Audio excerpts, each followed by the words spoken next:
Hello everyone. Last lecture में हम लोग पढ़ रहे थे एरोबिक ब्रेकडाउन ऑफ ग्लूकोज।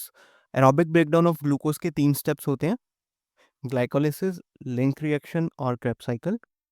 ये तीनों हम लोगों ने पढ़ लिए थे। आप लोगों को याद हो तो मैंने बताया था कि ग्लाइकोलाइसिस में NADH+ बनते हैं, लिंक रिएक्शन में भी NADH+ बनते हैं, याद है? लिंक रिएक्शन में भी NADH+ बनते हैं और क्रेब्स साइकिल में भी NADH+ और FADH2 बनते हैं। याद है आप लोगों को? मैंने बताया था कि ये सब लोग बाद में क्या करते हैं, ATP बनाते हैं। NADH+ से भी ATP बनती है और FADH2 से भी अल्टीमेटली ATP बनती है। तो इस लेक्चर में हमें ये पढ़ना है कि NADH+ और FADH2 अल्टीमेटली ATP बनाते कैसे हैं। ठीक है, तो स्टार्ट करते हैं। NADH+ और FADH2 ATP बनाते हैं ETS से। ETS stand for electron transport system, right? Electron transport system कहाँ होता है? Electron transport system inner mitochondrial membrane में। कहाँ? इनर माइटोकॉन्ड्रियल मेम्ब्रेन में, राइट? माइटोकॉन्ड्रिया का अगर आपको बेसिक सा स्ट्रक्चर पता हो तो माइटोकॉन्ड्रिया क्या होता है? Double membrane bound cell organelle होता है। 2 मेम्ब्रेन्स होती हैं, एक उसकी आउटर मेम्ब्रेन, एक उसकी इनर मेम्ब्रेन। उसकी ये बाहर वाली मेम्ब्रेन और अंदर वाली मेम्ब्रेन के बीच में कुछ जगह होती है, खाली जगह होती है, कुछ स्पेस होता है, उसे हम क्या बोलते हैं? इंटरमेम्ब्रेनल स्पेस। और इनर मेम्ब्रेन के अंदर जो भी मैट्रिक्स होता है उसे हम बोलते हैं माइटोकॉन्ड्रियल मैट्रिक्स। तो ये बेसिक डायग्राम है किसका? माइटोकॉन्ड्रिया का। अब ETS जब माइटोकॉन्ड्रिया में होती है तो क्या होता है? ETS जैसे कि नाम से ही पता लग रहा है, ETS stand for electron transport system, यानी कि इलेक्ट्रॉन्स का ट्रांसपोर्ट हो रहा है। किसके इलेक्ट्रॉन्स का ट्रांसपोर्ट हो रहा है? और वो अल्टीमेटली ट्रांसपोर्ट होके जा कर रहे हैं इलेक्ट्रॉन्स। देखो, होता क्या है कि माइटोकॉन्ड्रिया में बने NADH+ या FADH2, ये क्या करते हैं? ये ब्रेक हो जाते हैं NAD+ और अपने हाइड्रोजन आयंस में और इलेक्ट्रॉन्स में, राइट? FADH2 भी ब्रेक हो जाएगा FAD में और अपने हाइड्रोजन आयंस में और इलेक्ट्रॉन्स में। ये इलेक्ट्रॉन्स जो होते हैं इनका क्या होता है? ट्रांसपोर्ट। ट्रांसपोर्ट कौन करता है? माइटोकॉन्ड्रिया की इनर मेम्ब्रेन पे कुछ इलेक्ट्रॉन कैरियर कॉम्प्लेक्सेस होते हैं, जैसे ये रहा, ये रहा, ये रहा। ये इलेक्ट्रॉन कैरियर कॉम्प्लेक्सेस क्या करते हैं? इन इलेक्ट्रॉन्स का ट्रांसपोर्ट करते हैं। ट्रांसपोर्ट कहाँ करते हैं? ये लोग इलेक्ट्रॉन लेंगे, अल्टीमेटली इलेक्ट्रॉन्स को ट्रांसपोर्ट करेंगे। ये इलेक्ट्रॉन कैरियर ने इलेक्ट्रॉन लिया, दूसरे को दे दिया, दूसरे ने किसको दे दिया? तीसरे को दे दिया, तीसरे ने किसको दे दिया? चौथे इलेक्ट्रॉन कैरियर या इलेक्ट्रॉन कॉम्प्लेक्स को दे दिया। और फाइनली ये इलेक्ट्रॉन किसको मिलता है? बताओ। फाइनली ये इलेक्ट्रॉन मिलता है ऑक्सीजन को। ये इलेक्ट्रॉन H+ के साथ कंबाइन हो जाता है और हाइड्रोजन बना लेता है। ऐसे ही दूसरा इलेक्ट्रॉन आया ट्रांसपोर्ट होके, वो H+ के साथ कंबाइन हुआ, उसने हाइड्रोजन एटम बना लिया। ये किसके साथ कंबाइन होते हैं? ऑक्सीजन से। ऑक्सीजन कहाँ से आती है? बाहर से, है ना? बाहर से आई ऑक्सीजन एटमॉस्फेयर से, ये 2 हाइड्रोजन के साथ अल्टीमेटली कंबाइन कर गई और क्या बना लिया? क्या बना लेती है? वाटर। क्या बना लेती है? वाटर। सो इलेक्ट्रॉन ट्रांसपोर्ट चेन में किसके इलेक्ट्रॉन्स का ट्रांसपोर्ट होता है? NADH+ या FADH2 का। अच्छा, ट्रांसपोर्ट करता कौन है? इनर माइटोकॉन्ड्रियल मेम्ब्रेन पे बैठे इलेक्ट्रॉन कॉम्प्लेक्सेस। वो इलेक्ट्रॉन कॉम्प्लेक्सेस NADH+ के और FADH2 के इलेक्ट्रॉन्स एक कॉम्प्लेक्स से दूसरे कॉम्प्लेक्स को देते हैं। अल्टीमेटली वो इलेक्ट्रॉन मिलता किसको है? ऑक्सीजन को। अल्टीमेटली वो इलेक्ट्रॉन मिलता किसको है? ऑक्सीजन को। समझ में आई ये बात? हम लोग क्या पढ़ रहे हैं? Aerobic breakdown of glucose. हम लोगों ने ग्लाइकोलाइसिस पढ़ा। ग्लाइकोलाइसिस में कहीं डायरेक्ट ऑक्सीजन यूज आया? नहीं आया, राइट? ग्लाइकोलाइसिस में कहीं भी डायरेक्ट ऑक्सीजन यूज नहीं आया। लिंक रिएक्शन पढ़ा, लिंक रिएक्शन में कहीं डायरेक्ट ऑक्सीजन यूज आया? नहीं आया। क्रेब्स साइकिल पढ़ा, क्रेब्स साइकिल में कहीं डायरेक्ट ऑक्सीजन यूज आया? नहीं आया। पर हम तो क्या पढ़ रहे हैं? एरोबिक ब्रेकडाउन, मतलब यानी कि ऑक्सीजन का यूज आएगा, राइट। तो ऑक्सीजन अल्टीमेटली यूज कहाँ आता है, इस स्टेप में। ऑक्सीजन कहाँ यूज आता है, ईटीएस में। ऑक्सीजन क्या करता है, NADH प्लस के और FADH2 के इलेक्ट्रॉन्स अल्टीमेटली कौन एक्सेप्ट करता है, ऑक्सीजन। कौन एक्सेप्ट करता है, ऑक्सीजन। तो final electron acceptor NADH plus और FADH2 का कौन होता है, ऑक्सीजन। समझ में आई? अच्छा, अब ये तो बात हो गई ईटीएस की। अब इस ईटीएस से एटीपी कैसे बनती है भाई, ये इलेक्ट्रॉन ट्रांसपोर्ट हुआ एक कॉम्प्लेक्स से दूसरे कॉम्प्लेक्स पर, लेकिन इस इलेक्ट्रॉन ट्रांसपोर्ट से अल्टीमेटली एटीपी कैसे बनती है ना। ठीक है, इलेक्ट्रॉन ट्रांसपोर्ट हो गया, अल्टीमेटली ऑक्सीजन को मिल गया, ऑक्सीजन का यूज हमें समझ में आ गया एरोबिक रेस्पिरेशन में। तो एटीपी कैसे बनती है इन सबसे, एटीपी बनती है ऐसे। देखो, जब,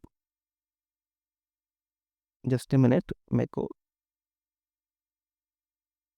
इलेक्ट्रॉन्स का ट्रांसपोर्ट होता है एक कॉम्प्लेक्स से दूसरे कॉम्प्लेक्स पर, राइट। जब इलेक्ट्रॉन्स का ट्रांसपोर्ट होता है एक कॉम्प्लेक्स से दूसरे कॉम्प्लेक्स पर, तो ये जो इंटरमेम्ब्रेनल स्पेस है, यहाँ पे क्या होता है, H प्लस इकट्ठे हो जाते हैं, हाइड्रोजन आयंस इकट्ठे हो जाते हैं, राइट। और अल्टीमेटली ये हाइड्रोजन आयंस जब इस इंटरमेम्ब्रेनल स्पेस से मैट्रिक्स में जाते हैं, जब ये हाइड्रोजन आयंस इस इंटरमेम्ब्रेनल स्पेस से मैट्रिक्स में जाते हैं एक पार्टिकल के थ्रू, जिसे हम बोलते हैं F0 F1 पार्टिकल, तब क्या बनती है, एटीपी। तब क्या बनती है, एटीपी। क्या बताया मैंने कि जब ये इलेक्ट्रॉन्स का ट्रांसपोर्ट होता है एक कॉम्प्लेक्स से दूसरे कॉम्प्लेक्स में, तब उसकी एनर्जी से क्या होता है, ये जो इंटरमेम्ब्रेनल स्पेस होता है, दोनों मेम्ब्रेन्स के बीच का स्पेस होता है, इसमें क्या इकट्ठे हो जाते हैं, हाइड्रोजन आयन। ये हाइड्रोजन आयन क्या करते हैं, इस इंटरमेम्ब्रेनल स्पेस से मैट्रिक्स में चले जाते हैं। तो जब ये मैट्रिक्स में जाते हैं एक स्पेसिफिक पार्टिकल के थ्रू, एक स्पेसिफिक पार्टिकल होता है जिसे हम F0 F1 पार्टिकल कहते हैं, उसके थ्रू जब ये इंटरमेम्ब्रेनल स्पेस से यहाँ पे मैट्रिक्स में आ जाते हैं, तब क्या बनती है, एटीपी। क्या बन जाती है, एटीपी, राइट। तो ये बात समझ में आई, एटीपी कैसे बनती है। तो ये थी एक ब्रीफ बात। अब जब हमने बात की थी तो मैंने आप लोगों को बताया था कि NADH2, सॉरी NADH2 नहीं होता, NADH प्लस होता है। NADH प्लस के जब इलेक्ट्रॉन्स ETS करते हैं तो कितनी एटीपी बनती है, 3 एटीपी। जब FADH2 के इलेक्ट्रॉन्स ETS करते हैं तो कितनी एटीपी बनती है, 2 एटीपी, राइट। समझ में आया। तो हम ये देख रहे हैं अब कि NADH प्लस के इलेक्ट्रॉन्स कैसे मूव करते हैं, कौन कौन से कॉम्प्लेक्सेस पे जाते हैं जिसकी वजह से 3 एटीपी बनती है, और FADH2 के इलेक्ट्रॉन्स ऐसे कौन से कॉम्प्लेक्सेस पे जाके घूमते हैं जिससे अल्टीमेटली एटीपी बनती है, राइट। अब सबसे पहले हम लोग बात करते हैं NADH प्लस की, राइट।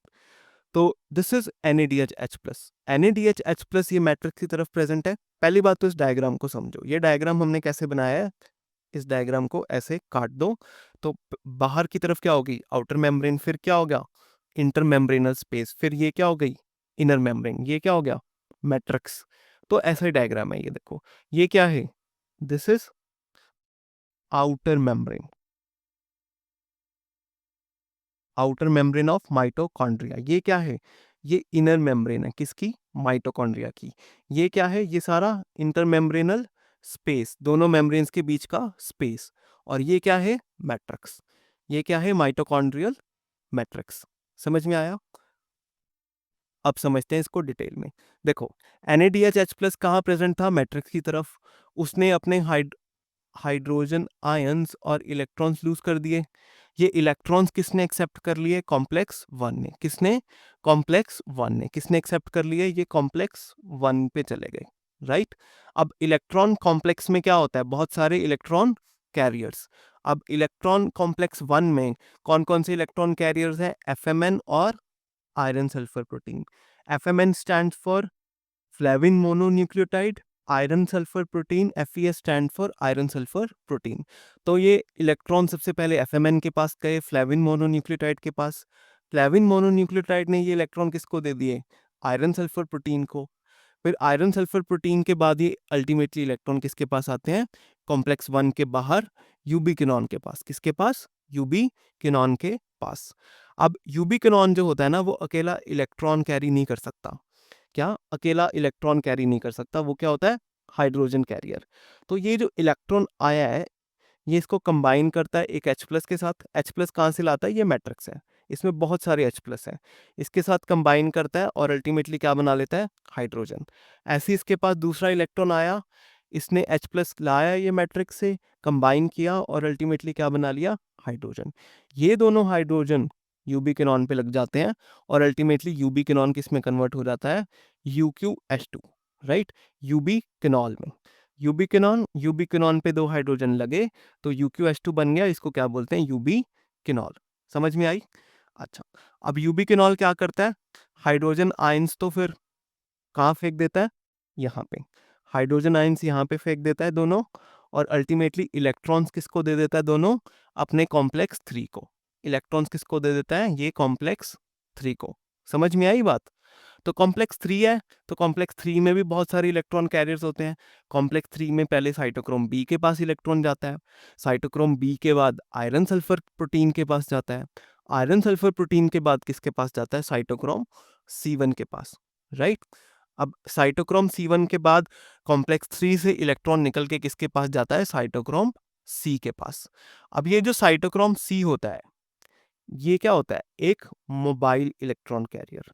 मोबाइल का मतलब जो मूव कर सकता है एक जगह से दूसरी जगह। तो ये जो साइटोक्रोम C होता है, ये कॉम्प्लेक्स 3 से इलेक्ट्रॉन लेता है और किसको दे देता है? अल्टीमेटली कॉम्प्लेक्स 4 को। कॉम्प्लेक्स 4 में भी बहुत सारे इलेक्ट्रॉन कैरियर्स होते हैं। एक copper centre A, CuA stand for copper centre A, right. उसके बाद साइटोक्रोम A के पास इलेक्ट्रॉन जाते हैं, उसके बाद साइटोक्रोम A3 के पास, उसके बाद कॉपर सेंटर B के पास, राइट। कॉम्प्लेक्स 4 के बाद अल्टीमेटली इलेक्ट्रॉन किसको मिल जाते हैं? ये ऑक्सीजन को। किसको मिल जाते हैं? ऑक्सीजन को। समझ में आई बात?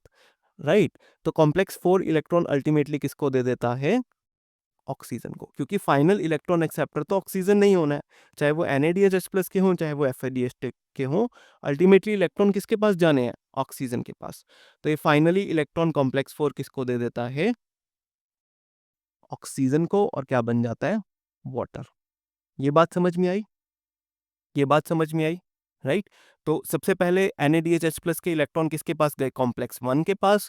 कॉम्प्लेक्स 1 में भी FMN के पास, फिर आयरन सल्फर के पास, फिर कॉम्प्लेक्स 1 से निकल के यूबिक्विनॉन के पास। यूबिक्विनॉन ने अल्टीमेटली, यूबिक्विनॉन क्या होता है? अकेले इलेक्ट्रॉन नहीं कैरी कर सकता, हाइड्रोजन कैरियर होता है, तो वो इलेक्ट्रॉन्स को किससे कंबाइन करता है? H+ से, और क्या बना लेता है? हाइड्रोजन। ऐसे ही दूसरा इलेक्ट्रॉन आता है, उसको H+ से कंबाइन करके क्या बना लेता है? हाइड्रोजन। ये दोनों हाइड्रोजन किस पे जुड़ जाते हैं? यूबिक्विनॉन पे, और क्या बन जाता है? UqH2। UqH2 क्या होता है? यूबिक्विनॉल। फिर ये अल्टीमेटली हाइड्रोजन आयंस कहाँ दे देता है? हाइड्रोजन आयन से इंटरमेम्ब्रेनल स्पेस में छोड़ देता है, और इलेक्ट्रॉन्स किसको दे देता है? कॉम्प्लेक्स 3 को। इलेक्ट्रॉन्स किसको दे देगा? कॉम्प्लेक्स 3 को। कॉम्प्लेक्स 3 में बहुत सारे इलेक्ट्रॉन कैरियर्स होते हैं, कौन कौन से? Cytochrome B, iron sulphur protein, cytochrome C1। उसके बाद कॉम्प्लेक्स 3 के बाद इलेक्ट्रॉन किसके पास जाते हैं? साइटोक्रोम C के पास। साइटोक्रोम C क्या होता है? Mobile electron carrier.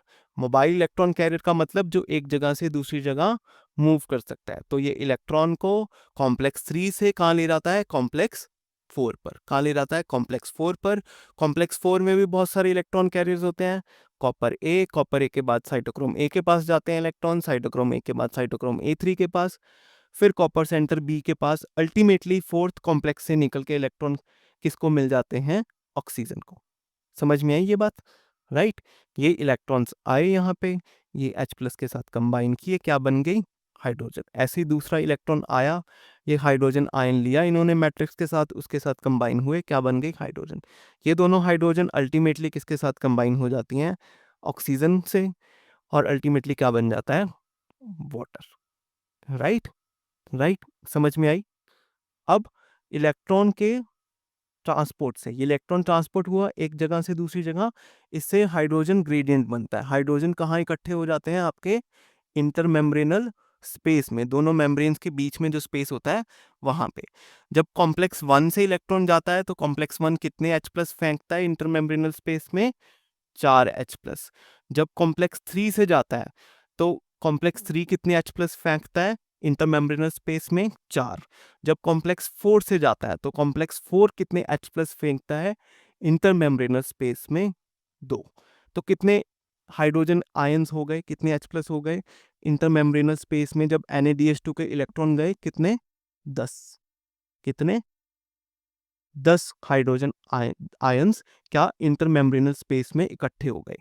अब जब ये 10 हाइड्रोजन आयंस, सारे 10 के 10 हाइड्रोजन आयंस इस इंटरमेम्ब्रेनल स्पेस से मैट्रिक्स में जाएंगे, है ना, एक स्पेसिफिक पार्टिकल के थ्रू जिसे हम बोलते हैं F0 F1 पार्टिकल, तो क्या बन जाती है एटीपी।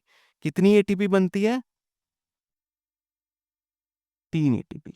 कितनी एटीपी बनती है जी 3 एटीपी। समझ में आई। एक्चुअल में क्या होता है कि जब एनसीईआरटी लिखती है कि जब 4H+ राइट इंटरमेम्ब्रेनल स्पेस से, जब 4H+ इंटर मेम्ब्रेनल स्पेस से मैट्रिक्स में जाते हैं तो कितनी एटीपी बनती है 1 एटीपी, राइट। लेकिन NaDH+ में कितने इलेक्ट्रॉन इकट्ठा हुए 10। इंटरमेम्ब्रेनल स्पेस में कितने इलेक्ट्रॉनिक H+ इकट्ठा हुए 10। अब ये 10 के 10 H+ जब इंटरमेम्ब्रेनल स्पेस से मैट्रिक्स में जाएंगे तो कितने एटीपी बनने चाहिए बताओ 2.5 एटीपी, जिसको हम अप्रोक्सीमेटली लिख देते हैं 3 एटीपी। तो इस टाइप से NaDH+ से क्या बनते हैं 3 एटीपी बन जाते हैं। समझ में आई बात, समझ में आई, राइट। अब मैं ये जो पार्टिकल है ना F0 F1 पार्टिकल, इसको थोड़ा सा हम और डिटेल में समझते हैं, राइट। चलो, ये F0 F1 पार्टिकल क्या होता है, ये माइटोकॉन्ड्रिया की इनर मेम्ब्रेन में एम्बेडेड होते हैं, राइट। इनको, इनके दो पार्ट्स होते हैं देखो F0, और ये जो हेड होता है इसको क्या बोलते हैं F1। क्या बोलते हैं F1। इसका एक और नाम होता है देखो F0 F1 पार्टिकल भी बोलते हैं। F0 F1 पार्टिकल के अलावा इसे हम कॉम्प्लेक्स 5 भी बोलते हैं। क्या कॉम्प्लेक्स 5, कॉम्प्लेक्स 5 के बाद हम इसे एटीपी सिंथेटेज कॉम्प्लेक्स भी बोलते हैं। भाई एटीपी बना रहा है ये, तो एटीपी सिंथेटेज कॉम्प्लेक्स भी इसे बोलते हैं, राइट। अब H+ जो इंटरमेम्ब्रेनल स्पेस में इकट्ठे हो जाते हैं जब इलेक्ट्रॉन्स ETS करते हैं, जब इसके थ्रू जाते हैं F0 के थ्रू जाएंगे, F0 के थ्रू कहाँ पहुंच जाएंगे ये मैट्रिक्स में, इंटरमेम्ब्रेनल स्पेस से कहाँ पहुंच जाएंगे मैट्रिक्स में। तो जब ये F0 के थ्रू जाएंगे तो जो इसका हेड है ना, इसमें कॉन्फॉर्मेशनल चेंज आ जाता है। कॉन्फॉर्मेशनल चेंज का मतलब कि भाई उसका शेप चेंज हो जाता है, बस इसका मतलब यही है।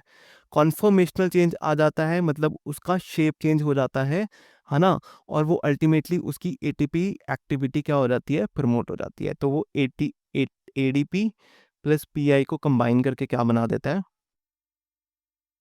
ATP, right. तो ये जो कुछ भी नहीं है यार, F0 F1 पार्टिकल एक स्पेसिफिक पार्टिकल है। इसके थ्रू जब H+ जो ज़्यादा हो जाता है इंटरमेम्ब्रेनल स्पेस में, जब वो मैट्रिक्स में जाते हैं तो क्या होता है ये F1 का स्ट्रक्चर चेंज हो जाता है, F1 की मुंडी घूम जाती है। F1 की मुंडी घूमने की वजह से क्या होता है कि वो एटीपी बनाने लग जाता है, पागल हो जाता है, ठीक है। तो बस यही होता है क्या F0 F1 पार्टिकल, इसको कॉम्प्लेक्स 5 भी बोलते हैं क्योंकि ये अल्टीमेटली एटीपी बना रहा है, तो इसको एटीपी सिंथेटेज कॉम्प्लेक्स भी बोलते हैं। समझ में आई बात। तो ये तो बात हुई NaDH+ की कि कैसे NaDH+ क्या बनाता है 3 एटीपी, राइट। अब FADH2 की बात कर लेते हैं कि FADH2 के इलेक्ट्रॉन्स कैसे जाते हैं अल्टीमेटली, जिससे उससे 2 एटीपी बनते हैं। देखो FADH2 के इलेक्ट्रॉन्स जो हैं वो सबसे पहले कहाँ जाते हैं कॉम्प्लेक्स 2 पे, सबसे पहले कॉम्प्लेक्स 2 पे। कॉम्प्लेक्स 2 में सबसे पहले बहुत सारे इलेक्ट्रॉन कैरियर्स होते हैं। सबसे पहला FAD, FAD से अल्टीमेटली इलेक्ट्रॉन्स जाएंगे आयरन सल्फर प्रोटीन के पास।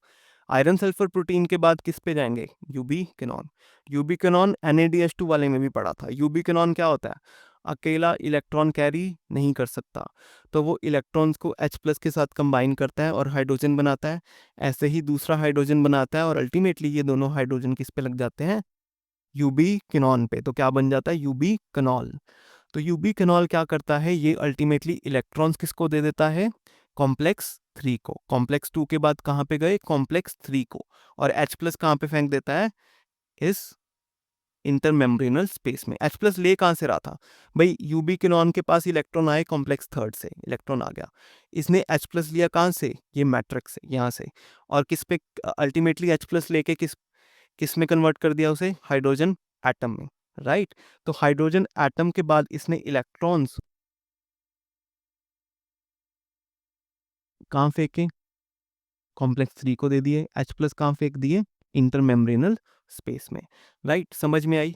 तो अल्टीमेटली कॉम्प्लेक्स 3 में भी वही इलेक्ट्रॉन कैरियर्स हैं, साइटोक्रोम बी के बाद आयरन सल्फर प्रोटीन के पास जाएंगे, उसके बाद साइटोक्रोम C1 के पास जाएंगे, साइटोक्रोम C1 के बाद किसके पास जाएंगे, साइटोक्रोम C के पास, किसके पास, साइटोक्रोम C के पास। साइटोक्रोम C क्या होता था, mobile electron carrier. Cytochrome C के बाद किसके पास जाएंगे, अल्टीमेटली कॉम्प्लेक्स 4 के पास। कॉम्प्लेक्स 4 में बहुत सारे इलेक्ट्रॉन कैरियर्स होते हैं, पहले कॉपर सेंटर ए, फिर साइटोक्रोम ए, फिर साइटोक्रोम A3, फिर कॉपर सेंटर बी, फिर कॉम्प्लेक्स 4 अल्टीमेटली इलेक्ट्रॉन किसको दे देता है, ऑक्सीजन को, और क्या बन जाता है, वाटर, राइट। तो इस टाइप से इलेक्ट्रॉन घूमते हैं, सबसे पहले कॉम्प्लेक्स 2 के पास, उसके बाद यूबी किनॉन के पास, उसके बाद कॉम्प्लेक्स 3 के पास, उसके बाद कॉम्प्लेक्स 4 के पास, अल्टीमेटली ऑक्सीजन के पास। फाइनल इलेक्ट्रॉन एक्सेप्टर कौन होता है, NADH प्लस और FADH2 का अल्टीमेटली कौन होता है, ऑक्सीजन, राइट, राइट। अच्छा, अब देखो यहां से कितने NADH प्लस आए, कॉम्प्लेक्स 3 ने कितने, सॉरी NADH प्लस नहीं, H प्लस, कॉम्प्लेक्स 3 ने कितने H प्लस फेंके इंटरमेम्ब्रेनल स्पेस में, 4, राइट। कॉम्प्लेक्स 4 ने कितने फेंके, 2। तो कितने H प्लस आए इंटरमेम्ब्रेनल स्पेस में, 6। 4 H प्लस जब इंटरमेम्ब्रेनल स्पेस से F0 F1 पार्टिकल के थ्रू होते हुए मैट्रिक्स में पहुंचते हैं तो कितनी एटीपी बनती है, 1 एटीपी।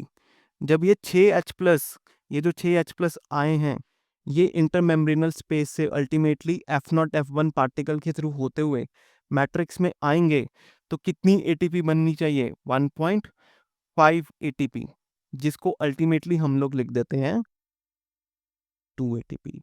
तो इसलिए FADH2 के इलेक्ट्रॉन्स जब इलेक्ट्रॉन ट्रांसपोर्ट में जाते हैं तो वो कितनी एटीपी बनाते हैं, 2 एटीपी। समझ में आई बात, समझ में आई बात, right. So this was all about कि भाई ETS क्या होता है और FADH2 और NADH प्लस अल्टीमेटली ATP कैसे बनाते हैं। अब एक क्विक रिवीजन करा दूं, देखो इन दोनों में फर्क देखते हैं कि FADH2 और NADH2 में फर्क क्या था। देखो NADH2 के इलेक्ट्रॉन सबसे पहले किसके पास गए, ये NADH प्लस था, ये NAD प्लस और 2H प्लस और 2 इलेक्ट्रॉन में टूट गया, और ये अल्टीमेटली इलेक्ट्रॉन किसके पास गए, ये अल्टीमेटली इलेक्ट्रॉन किसके पास गए, कॉम्प्लेक्स 1 के पास, राइट। कॉम्प्लेक्स 1 ने इलेक्ट्रॉन किसको दिए, यूबी किनॉन को। यूबी किनॉन ने इलेक्ट्रॉन को हाइड्रोजन आयन के साथ कंबाइन किया, क्या बनाया, हाइड्रोजन एटम। ऐसे ही दूसरा इलेक्ट्रॉन आया, इसने इसको हाइड्रोजन आयन के साथ कंबाइन किया, क्या बनाया, हाइड्रोजन एटम। तो यूबी किनॉन हाइड्रोजन एटम्स के साथ कंबाइन करके क्या बन जाता है, UqH2, यूबी किनॉल क्या बन जाता है, यूबी किनॉल। यूबी किनॉल अल्टीमेटली कौन से कॉम्प्लेक्स को इलेक्ट्रॉन देता है, कॉम्प्लेक्स 3 को। कॉम्प्लेक्स 3 के बाद कॉम्प्लेक्स 3 किसको देता है, साइटोक्रोम C को। साइटोक्रोम C किसको देता है, कॉम्प्लेक्स 4 को। कॉम्प्लेक्स 4 अल्टीमेटली किसको देता है, ऑक्सीजन को, राइट। कॉम्प्लेक्स यहां से इलेक्ट्रॉन क्या करता है, H प्लस के साथ कंबाइन करता है, क्या बना लेता है, हाइड्रोजन एटम। ऐसे ही दूसरा इलेक्ट्रॉन आता है, H प्लस के साथ कंबाइन कर लेता है, क्या बना लेता है, हाइड्रोजन एटम। ये दोनों हाइड्रोजन एटम किसके साथ मिल जाते हैं, ऑक्सीजन के साथ, और अल्टीमेटली क्या बन जाता है, वाटर। तो अल्टीमेटली इलेक्ट्रॉन किसके पास गया, ऑक्सीजन के पास। तो NADH प्लस के देखो इलेक्ट्रॉन्स इस टाइप से घूम रहे हैं, राइट। अच्छा, अब इन कॉम्प्लेक्सेस के नाम क्या होते हैं बताओ। कॉम्प्लेक्स 1 का नाम क्या था, किसी ने पढ़ा था, कॉम्प्लेक्स 1 क्या कर रहा है, NADH से हाइड्रोजन निकाल रहा है वो। तो इस कॉम्प्लेक्स 1 को हम लोग क्या नाम देते हैं, इस कॉम्प्लेक्स को हम 1 को हम लोग क्या नाम देते हैं, NADH डीहाइड्रोजिनेज कॉम्प्लेक्स। क्या, NADH डीहाइड्रोजिनेज कॉम्प्लेक्स, राइट। अच्छा, अब आ जाओ कॉम्प्लेक्स 4 पे। कॉम्प्लेक्स 4 किससे इलेक्ट्रॉन ले रहा है, साइटोक्रोम सी से। अगर आप किसी भी मॉलिक्यूल से इलेक्ट्रॉन ले लो तो उसकी क्या हो जाती है, उसका पॉजिटिव चार्ज बढ़ जाता है, तो यानी कि उसकी क्या हो जाती है, ऑक्सीडेशन। तो ये कॉम्प्लेक्स 4 साइटोक्रोम सी से इलेक्ट्रॉन ले रहा है, तो साइटोक्रोम सी की क्या कर रहा है, ऑक्सीडेशन, राइट। तो इसीलिए हम इसे क्या बोलते हैं, साइटोक्रोम सी ऑक्सीडेज कॉम्प्लेक्स। क्या बोलते हैं, cytochrome C oxidase complex, right. तो समझ में आया, कॉम्प्लेक्सेस के नाम भी हैं। वन NADH से हाइड्रोजन निकलवा रहा है तो NADH dehydrogenase complex. Complex 4 cytochrome C से अल्टीमेटली इलेक्ट्रॉन ले रहा है तो उसकी ऑक्सीडेशन कर रहा है, तो कौन सा complex, cytochrome C oxidase complex. अच्छा, ये जो कॉम्प्लेक्स 3 है इसका नाम हमने इसके कंपोनेंट्स पे रखा हुआ है, राइट। क्या रखा हुआ है, साइटोक्रोम BC1 कॉम्प्लेक्स। क्या, साइटोक्रोम BC1 कॉम्प्लेक्स। समझ में आया बात, राइट। अब ये तो था NADH2 के इलेक्ट्रॉन्स कैसे जा रहे थे। NADH2 को कभी कभी NADH+ को कभी कभी मैं NADH2 बोल देता हूँ, तो इट्स माई मिस्टेक। एक्चुअल में सही मोर करेक्ट क्या होता है, NADH+। तो FADH2 के इलेक्ट्रॉन को कौन एक्सेप्ट कर रहा था, बताओ, कॉम्प्लेक्स 2। FADH2 के इलेक्ट्रॉन्स को कौन एक्सेप्ट कर रहा था, कॉम्प्लेक्स 2। ये कॉम्प्लेक्स 2 क्या कर रहा था, 2 इलेक्ट्रॉन बनेंगे, ये 2 इलेक्ट्रॉन किसके पास जाएंगे, कॉम्प्लेक्स 2 के पास। कॉम्प्लेक्स 2 के बाद वही सेम चीजें चलेगी, ये किसके पास जाएंगे, यूबिकिनॉन के पास। यूबिकिनॉन किसको देगा, कॉम्प्लेक्स 3 को। कॉम्प्लेक्स 3 किसको देगा, साइटोक्रोम सी को। साइटोक्रोम सी किसको देगा, कॉम्प्लेक्स 4 को। कॉम्प्लेक्स 4 अल्टीमेटली किसको दे देगा, ऑक्सीजन को, और क्या बन जाएगा, वाटर। अब आप देखो कि NADH H+ के इलेक्ट्रॉन्स के ट्रांसपोर्ट में और FADH2 के इलेक्ट्रॉन्स के ट्रांसपोर्ट में सिर्फ किस चीज का फर्क है, पहले कॉम्प्लेक्स का। NADH H+ अपना इलेक्ट्रॉन्स फर्स्ट कॉम्प्लेक्स को देता है, FADH2 अपने इलेक्ट्रॉन्स सेकंड कॉम्प्लेक्स को देता है, बस। उसके बाद जो चीजें होती हैं सेम होती हैं, राइट। 2 अल्टीमेटली यूबिकिनॉन को देगा, 1 से अल्टीमेटली यूबिकिनॉन, यूबिकिनॉन से कॉम्प्लेक्स थर्ड, कॉम्प्लेक्स थर्ड से साइटोक्रोम सी, साइटोक्रोम सी से कॉम्प्लेक्स 4, कॉम्प्लेक्स 4 से अल्टीमेटली क्या, ऑक्सीजन, राइट, राइट। अच्छा, अब ये कॉम्प्लेक्स 2 का नाम और रह गया। कॉम्प्लेक्स 2 का नाम क्या है, succinate dehydrogenase complex. Succinate dehydrogenase से कुछ याद आया आप लोगों को, पढ़ा है कहीं, पिछले लेक्चर में कहीं पढ़ा था क्या, सक्सीनेट डिहाइड्रोजिनेस, बताओ, पढ़ा था, बताओ बताओ बताओ, याद करो, क्रेब्स साइकिल याद करो। ये रहा, क्रेब्स साइकिल में जब सक्सीनेट से फ्यूमरेट बनता है तो कौन सा एंजाइम यूज आता है, सक्सीनेट डिहाइड्रोजिनेस। सक्सीनिक डिहाइड्रोजिनेस और सक्सीनेट डिहाइड्रोजिनेस एक ही बात है। तो सक्सीनिक डिहाइड्रोजिनेस काम आता था, याद है। एक और बात मैंने बताई थी कि क्रेब्स साइकिल कहाँ होता है, माइटोकॉन्ड्रियल मैट्रिक्स में। क्रेब्स साइकिल के सारे एंजाइम कहाँ मिलेंगे, माइटोकॉन्ड्रियल मैट्रिक्स में, एक्सेप्ट दैट वन एंजाइम, कौन सा, सक्सीनेट डिहाइड्रोजिनेस। कहाँ मिलता है सक्सीनेट डिहाइड्रोजिनेस, मेम्ब्रेन से अटैच, इनर मेम्ब्रेन से अटैच क्या होता है, सक्सीनेट डिहाइड्रोजिनेस। तो ये जो कॉम्प्लेक्स सेकंड है ये वही है, ये एंजाइम अल्टीमेटली क्या है, कॉम्प्लेक्स सेकंड, जो कहाँ प्रेजेंट है, इनर माइटोकॉन्ड्रियल मेम्ब्रेन पे। तो ये देखो, ये अल्टीमेटली FADH2 बनवाता भी है, इसका काम है कि क्रेब्स साइकिल में FADH2 बनवाना, और इसका काम ये भी है कि FADH2 को तोड़ के अल्टीमेटली उसके इलेक्ट्रॉन्स ले लेना। इसके दोनों काम है, राइट। FADH2 को तोड़ के उसके इलेक्ट्रॉन्स भी सबसे पहले यही एक्सेप्ट करता है, राइट। तो ये वही सक्सीनेट डिहाइड्रोजिनेस है, समझ में आया, राइट। तो दिस वाज ऑल अबाउट कि अल्टीमेटली NADH+ और FADH2 से के इलेक्ट्रॉन्स कैसे ETS में जाते हैं और कैसे ATP बनाते हैं, राइट। सो इस लेक्चर के लिए इतना ही रखते हैं। नेक्स्ट लेक्चर में मैं आपको कुछ छोटे मोटे टॉपिक्स बचे हैं वो पढ़ाऊंगा, और अल्टीमेटली हम इस टॉपिक को रैप अप कर देंगे, ठीक है। सो आज के लिए इतना ही, थैंक यू।